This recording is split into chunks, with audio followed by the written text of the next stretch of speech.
अदोनाई यहोशुआ हमेशा के जलाली और मुक़द्दस नाम में आप सबको शलोम। मैं आपका भाई पास्टर सुफियान बनियामीन आपकी खिदमत में हाज़िर हूँ। आप देख रहे हैं तोरा स्टडी टीवी। अज़ीज़ों, हमने पिछली दफ़ा ईद शवोत यानी ईद पेंतिकोस्त के मुतल्लिक़ सीखना शुरू किया था और उसमें से हमने पॉइंट नंबर 1 सीखा था और ये मज़मून है ईद फसह से ईद शवोत तक। आगे बढ़ते हैं और पॉइंट नंबर 2 की तरफ हम चलेंगे और मज़ीद खुदावंद के कलाम के गहरे भेदों को सीखेंगे। और अगर आप हमारे चैनल पर नए हैं तो चैनल को सब्सक्राइब कर लें और इसको शेयर करें, लाइक करें और बेल आइकन को दबा दें ताकि हर आने वाली वीडियो आपको मिल सके। पॉइंट नंबर 2 में ईद शवोत इब्रानी कैलेंडर के तीसरे महीने में आती है। इसके लिए हम देखेंगे खुरूज 19 बाब आयत नंबर 1 से।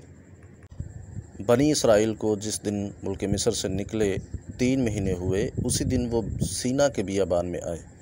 इस आयत के मुताबिक यहूदी तफसीर जो है वो ये है कि इस आयत का जो तर्जमा है वो ये है कि जब तीसरा महीना शुरू हुआ तो वो सीना के बियाबान में आए। तो इस आयत से कुछ शवाहिद मिलते हैं कि मिस्र से लेकर कोए सीना तक का जो अरसा है वो 50 दिन का है और खुदावंद ने ठीक 50वें दिन यानी ईद शवोत के दिन कोए सीना पर उतर कर बनी इसराइल को अपना अहद और अपनी शरीयत दी।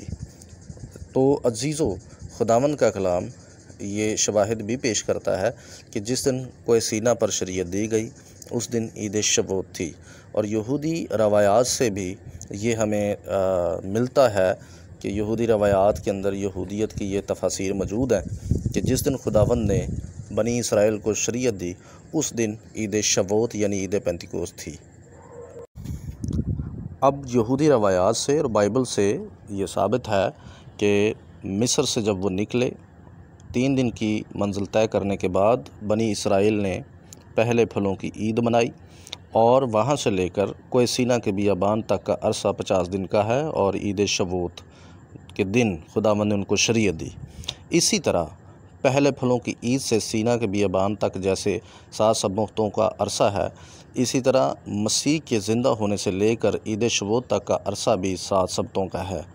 बाइबल मुक़द्दस में अगर हम अहबार 23 बाब आयत नंबर 15 और 16 पढ़ेंगे तो यहाँ से हमें पता चलता है कि 7 सब्त पहले फलों की ईद से गिने जाते थे और ठीक 50वें दिन ईद शवोत मनाई जाती थी।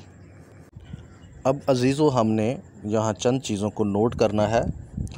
मिस्र से निकलने के बाद ठीक 50वें दिन कोए सीना पर और मसीह के जी उठने के बाद, मसीह के जी उठने से लेकर मरकज़ के बाला खाना तक, ये सारा हमने सिलसिला देखना है। कलीसिया की एक्टिविटी और मसाया की एक्टिविटी, मूसा की एक्टिविटी और बनी इसराइल की एक्टिविटी, ये सारी हमने देखनी है और हम इन सब सारी बातों को ये देखेंगे कि ये अब एक दूसरे के साथ कितनी मैच होती हैं और खुदावंद का मुकाशफा, खुदावंद की वो गहरी बातें, वो गहरे भेद बृद खदाशा के अंदर कैसे तकमील पाते हैं और कैसे ये साबित हो जाता है कि आने वाला मसाया यहोशुआ हमशाख ही है। और 50 दिन के दरमियान जो जनाब मूसा की एक्टिविटी थी वो कैसे मसाया के साथ मैच होती है, जो कि 50 दिन की एक्टिविटी मसाया की है। अब हम मज़ीद जनाब मूसा की एक्टिविटी को जनाब यहोशुआ हमशाख की एक्टिविटी के साथ मैच करके देखते हैं कि कैसे वो 50 दिन पहले खुदा के पास जनाब मूसा जाते रहे और कैसे यहोशुआ हमशाख भी कैसे बाप के पास गए और जनाब मूसा कैसे अपने लोगों के साथ आकर मुलाकात करते थे और फिर मसाया ने कैसे आकर अपने शागिर्दों से मुलाकात की। ये सारा कुछ हम देखते हैं और उसके बाद मरकज़ के बाला खाना का वाक़या और कोहे सीना का वाक़या, हम इन सारी चीज़ों को एक साथ देखेंगे ताकि हमें ये समझ आए कि मामलात जो हैं वो किस तरफ इशारा करते हैं और ये सारे साइंस क्या हैं। खुदा ने मूसा को पहाड़ पर बुलाया और मूसा पहाड़ पर चढ़ गया और खुदा के पास गया। इसके लिए देखें खुरूज 19 बाब आयत नंबर 3। खुदावंद के कलाम में कुछ यूँ लिखा है, और मूसा उस पर चढ़कर खुदा के पास गया और खुदावंद ने उसे पहाड़ पर से पुकार कर कहा कि तू याकूब के ख़ानदान से यूँ कह और बनी इसराइल को ये सुना दे। बिल्कुल इसी तरह यहोशुआ हमश्याह भी आसमान पर चढ़ गया। इसके लिए देखें लूका 23 बाब आयत नंबर 43। तो यहाँ लिखा हुआ है, उसने उससे कहा, मैं तुझसे सच कहता हूँ कि आज ही तू मेरे साथ फिरदौस में होगा। अजीज़ो, बिल्कुल वैसे ही यहोशुआ हमश्याह आसमान पर बाप के पास चले गए जैसे मूसा बियाबान में खुदा के पहाड़ पर चढ़ जाते हैं। फिर जनाब मूसा पहाड़ से नीचे आते हैं और इसराइल के बुज़ुर्गों को खुदा का पैगाम पहुंचाते हैं। यहोशुआ हमश्याह भी आसमान से नीचे उतरे और अपने शागिर्दों से बिल्कुल वैसे ही बातें की जैसे जनाब मूसा पहाड़ से उतरते और इसराइल से बातें करते हैं। इसके लिए आप देखें यूहन्ना की अंजील उसका 20 बाब आयत नंबर 19। तो यहाँ हम पढ़ते हैं कि शाम का वक़्त था और दरवाज़े वहाँ बंद थे और मसाया उनके बीच दरमियान आकर खड़ा हो गया। खुदा का बंदा मूसा दोबारा पहाड़ पर चढ़ गया और लोगों की बातें खुदावंद से बयान की और फिर पहाड़ पर से नीचे आया। इसके लिए देखें खुरूज 19 बाब आयत नंबर 8 और खुरूज 19 बाब आयत नंबर 14। बिल्कुल इसी तरह यहोशुआ हमश्याह अपने शागिर्दों पर फिर ज़ाहिर हुआ। इसके लिए देखें यूहन्ना की अंजील 20 बाब आयत नंबर 26।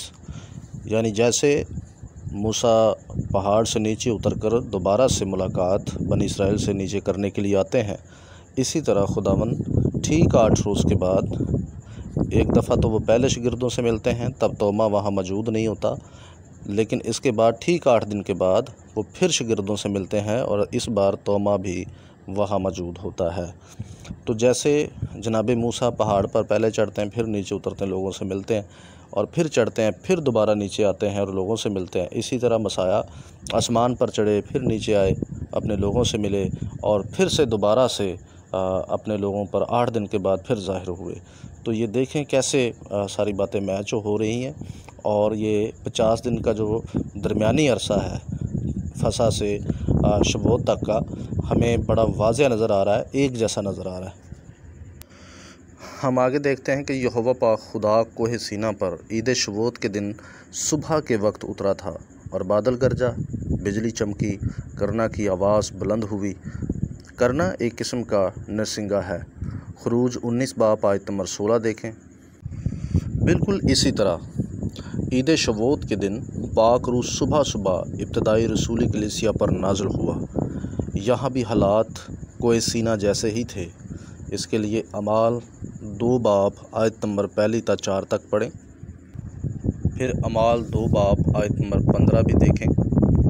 अब जैसे यहोवा पाक खुदा कोहे सीना पर सुबह सवेरे जो है उतरे, इसी तरह रूहुल कुद्स कलीसिया पर 120 की जमात पर मरकज़ के बाला खाना पर सुबह सवेरे नाज़िल हुआ। अब कुछ दोस्त ये सोच रहे होंगे कि अमाल 2 बाब के वाक़या में नरसिंगे का ज़िक्र नहीं है। अज़ीज़ो, इस दिन ईद थी और ईद के दिन इसराइल नरसिंगे ऑलरेडी फूंकते थे।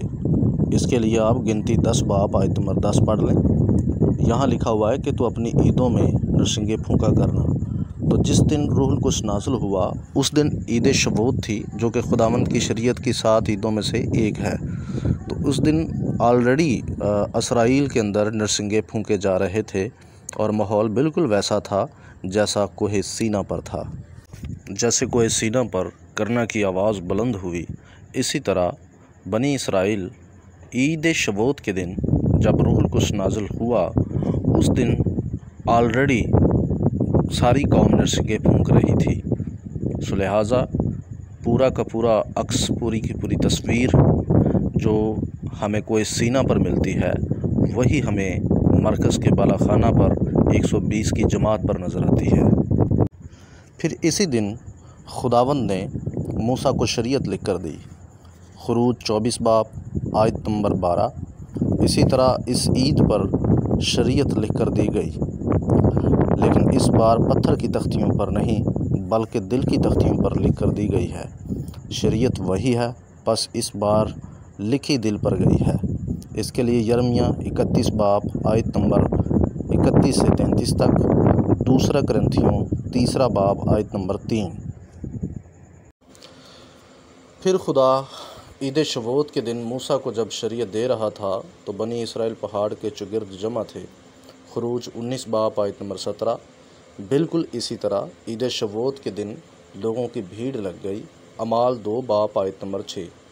यानी जैसे कोई सीना के पहाड़ के चुगिर्द बनी इसराइल का मजमा था, वैसे ही मरकज़ के बालाखाना के चुगिर्द बहुत बड़ी भीड़ लग गई और बिल्कुल वही नक्शा बन गया जो कोहे सीना का था। फिर हम पढ़ते हैं कि खुदावन जब पहाड़ पर उतरा तो बिजली चमकी, बादल गरजा और करना की आवाज़ बुलंद हुई। बिल्कुल इसी तरह से मरकज़ के बालाखाना पर जब पाक रूह नाज़िल हुआ तो हम पढ़ते हैं कि एक ज़ोर की आंधी का सन्नाटा हुआ। ठीक है जी, एक ऐसा सन्नाटा जैसे ज़ोर की आंधी का सन्नाटा होता है। आप जानते हैं कि जब आंधी आती है तो उसके साथ बादल भी होते हैं और तेज़ हवा होती है और बादलों में बिजली भी चमकती है। सो ये सारा मंज़र कोहे सीना जैसा था और मरकज़ के बालाखाना पर जितना भी माहौल कायम हुआ वो कोहे सीना जैसा कायम हुआ। कोहे सीना पर शरीयत दी गई, मरकज़ के बालाखाना पर भी खुदावंद ने अपनी शरीयत 120 के जमात के दिलों पर लिखी। कोहे सीना पर खुदावंद बादल में उतरा और आग में उतरा और सुबह सवेरे उतरा। इसी तरह मरकज़ के बालाखाना पर आग के शोला किसी फटकती हुई ज़ुबानें दिखाई दी। जैसे पहाड़ के चुगिर्द भीड़ जमा थी, वैसे ही मरकज़ के बालाखाना के चुगिर्द भीड़ जमा थी। लिहाजा जो कोहे सीना की जो सारी तस्वीर है वो सारी की सारी हमें मरकज़ के बालाखाना में भी नज़र आती है। सो अज़ीज़ो, ईद शवोत का ऐसा खूबसूरत दिन है। इस दिन में हमें खुदा ने शरीयत दी है, हमारे बातन पर खुदावंद ने शरीयत हमारे बातन में रखी है, हमारे दिलों पर लिखी है। और जो लोग ये कहते हैं कि शरीयत ख़त्म हो चुकी है, दरअसल वो रूहुल कुद्स से खाली हैं, उनके अंदर पाक रूह मौजूद नहीं है। वो लोगों को धोखा देते हैं और ख़ुद भी अपने आप को भी धोखा दे रहे हैं। अज़ीज़ों, जिस शख्स के अंदर रूहुल कुद्स है तो ये याद रखें कि ईद शवोत यानी ईद पेंतिकोस के दिन जब पाक रूह नाज़िल हुआ था तो पाक रूह के नज़ूल से शागिर्दों के दिलों पर शरीयत लिखी गई थी, ना कि मनसूख हुई थी। लिहाजा खुदावंद आप सबको बड़ी बरकत दे, मुबारक खाली दे। मैं फिर से आपसे दरख्वास्त करूँगा कि मेरे चैनल को ज़रूर सब्सक्राइब करें, वीडियो को शेयर करें और ज़्यादा से ज़्यादा लोगों तक इस कलाम को पहुँचाएँ। ख़ुद भी गौर से सुनें और स्क्रीन पर दिए गए तमाम हवालाजात को ज़रूर पढ़ें। मेरा नंबर स्क्रीन पर मौजूद है। मज़ीद मालूमात के लिए आप मुझसे रब्ता भी कर सकते हैं। खुदावंद आप सबके साथ हो। बारुक यशवा हमशाह, मेरी तरफ़ से आप सबको ईद शवोत मुबारक हो।